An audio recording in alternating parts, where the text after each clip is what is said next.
फैसलाबाद से मोहम्मद अशफाक मुगल सीपीओ फैसलाबाद की हदायत पर फैसलाबाद पुलिस की बोगस कॉल करने वालों के खिलाफ कार्रवाइयां जारी। थाना सांदलबार, थाना सदर जड़ावाला, थाना रोडाला रोड, थाना बलोचनी, थाना मुरीदवाला के इलाका में बोगस कॉल करने वाले मुल्जमान गिरफ्तार कर लिए गए। मुल्जमान ने रेस्क्यू 15 पर कॉल की कि नामालूम अफराद ने गन पॉइंट पर डकैती कर ली है।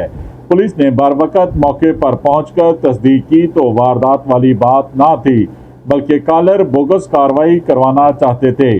पुलिस ने बोगस कॉल करने वाले मुल्जमान इमरान, तैमूर, अब्दुर्रऊफ वगैरह को गिरफ्तार कर लिया। मुल्जमान के खिलाफ 29A टेलीग्राफ एक्ट के तहत मुकदमा भी दर्ज कर लिया गया। Rescue 15 emergency call service bogus call से इज्तनाब करें। Sahibzada Bilal Umar city police officer ने वाज़ेह पैगाम जारी कर दिया। देखते रहिए GS न्यूज़। इस वीडियो को लाइक करें, हमारे चैनल को सब्सक्राइब कर बेल आइकन जरूर प्रेस करें